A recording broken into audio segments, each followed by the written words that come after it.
السلام عليكم ورحمة الله وبركاته. magacay waa Cali Caamir Xasan mar kale kusoo dhawaada muuqaal cusub. Waxaan jeclahay inaan ka sheekeeyo insha Allah waxyaabo la xiriiro hooyada uurka leh iyo waxyaabaha laga ilaalinayo markay uurka qaado ilaa markii ay dhasho inta u dhaxayso. Si guud waxaan jeclahay inaan marka hore talooyin guud usoo gudbiyo oo ku saabsan pregnancy woman ama hooyada markay uurka yeelato. sida aan dareemayo qaladaad badan ayaa dhaco xilliga maamada uurka yeelato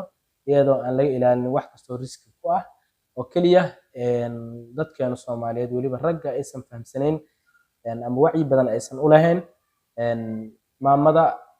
in loo sameeyo care ama daryeel gooni ah xilliga uurka ay yeelato ilaa marka ay ka dhasho.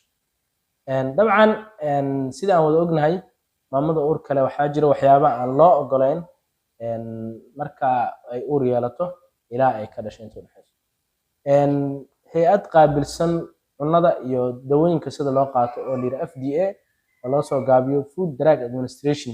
ayaa waxay samaysay category 5 category shantaas oo kale ah A B C D iyo X ama 5 qaanadood ayay u kala qaaday dawooyinka uurka maamada leh ay qaadan karto iyo kuwa ay qaadan karin. kuwa waxyeello u leh markay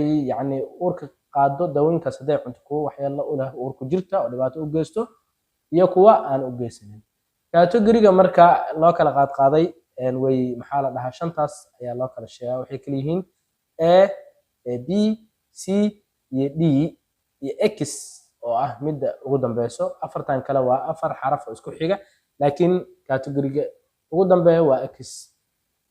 sida darteed category-ga ayaan wax inaan ka sheego jeclahay insha Allah taala. mar walba oo maxaa la dhahaa daawooyinka la siinayo maamo uur lehna waa inay soo galaan shantaas category mid kamid ah. marka FDA pregnancy categories ama hay'adda la yiraahdo Food Drug Administration hooyada uurka leh qaanadaha ee daawooyinka u kala qaaday category A haddii aan wax ka sheegno category A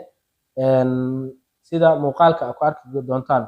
waxaa la sameeyay waxyaabo research ama baaritaan ah mana muujinayo wax riski ah no riski wax khatar muujinayo. sidoo kale adequate well controlled studies yani daraasaad fara badan oo ku filan oo la sameeyay maamada uurka leh have failed ay waxay ku fashilmeen to demonstrate inay qeexaan ama cadeeyaan riski to the fetus khatarta ay u leeyihiin uurku jirta. category A marka wax khatar ah uma lahan maamada daawooyinka la yiraahdo category A haddii insha Allah taala waqtiga noo saamaxo waan sheegi doonaa. category B ama qaanada B no adverse of risk in humans wax side effect ama wax dhibaato ah khatar kuma lahan bini aadamka either laba mid ay noqon kartaa marka ama animalka xitaa kuma lahan. animal findings show risk but human findings do not. marka category B wax dhibaato ah maxaa la dhahaa kuma lahan bini aadamka laga yaabo inay ku lahaadaan maxaa la dhahaa xayawaanka ama xoolaha. okay category C risky can be ruled out khatar ayaa la soo sheegi karaa. human studies are laakiin daraasaadkii bini aadamka markii la sameeyay category C la joogo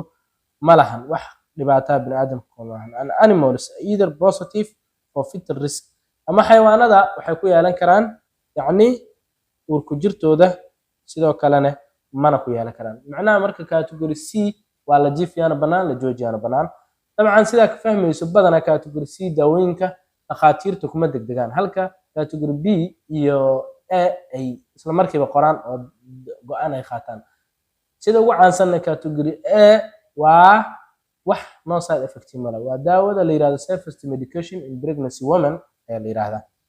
category C hadda aragto waa inaad with caution ku qortaa adoo caadi maxaa la digniin muujinaa oo taxadaraysid sidoo sababtoo ah waa la jiifiyana banaan la joojiyana banaan wax ilaa hadda cadeemo dhab ah looma hayo inay khatar saa'id leeyihiin iyo inaysan lahayn labadaba. sida marka haddii la siina way imaan karaan khatar haddaan la siinna ma imaan karaan. marka category D ama qaanada D la yiraahdo positive evidence of risk investigational or positive marketing data show risk to the fetus. category D marka sideedaba absolutely waxay leedahay khatar ay leedahay yacni cadeemo oo 10 ayaa waxay cadeeyeen inay khatar jiraan baaritaano la sameeyay markii marketing la sameeyay daatooyin ah ayaa waxay muujiyaan khatar marka laga yaabay marka faa'iidada dawada qaybta D da la yiraahdo category D dawooyinkood faa'iidadooda ayaa waxa laga yaabaa inay ka badnaato khatarta imaan karto oo ku jirta marka waxa laga yaabaa in la isticmaalo category D iyadoo loo fiirinayo benefits out of risks for the patient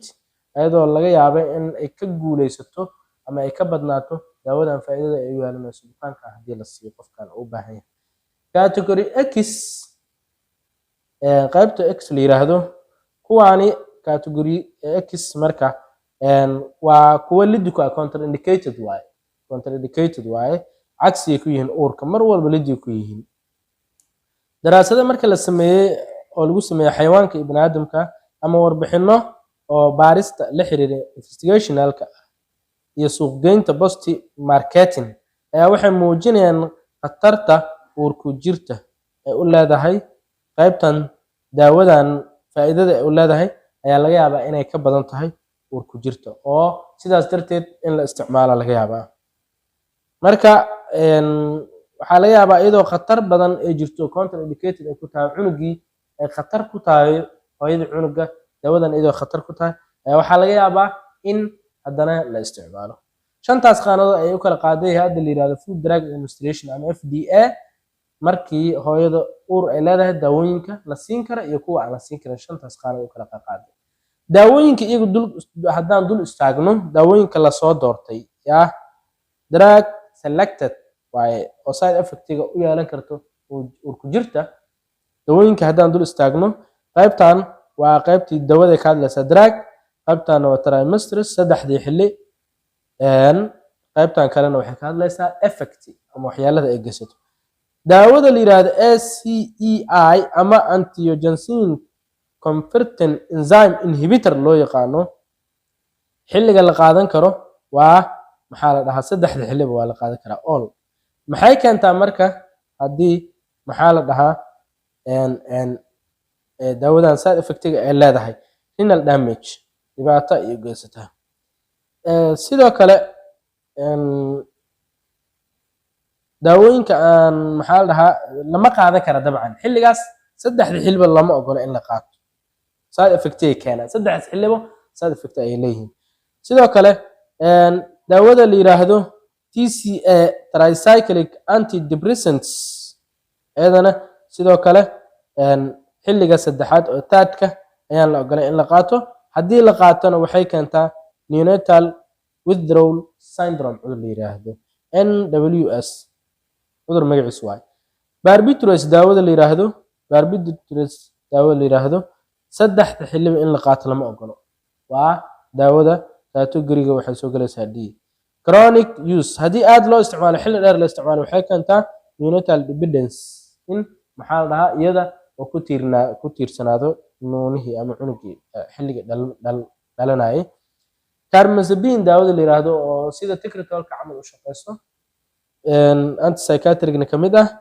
first time ama trimesterka ugu horeeya lama qaato haddii la qaatona waxay keentaa side effect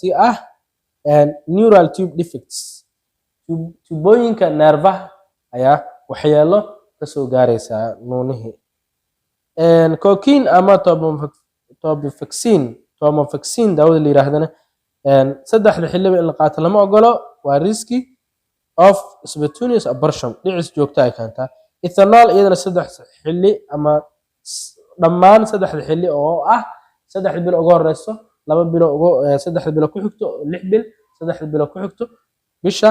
sagaalaad iyadana lama qaato waxay keentaa marka maxaa la dhahaa ethanol waxay keentaa fetal alcohol syndrome cudur la yiraahdo iodine sidoo kale saddexda xilli ayadana lama qaato hypothyroidism ay keentaa cudurka la yiraahdo inuu qanjirkii dhacaanka soo deynayo thyroidka hoos u dhaco lithium ayadana fast dose ama fast trimester lama qaato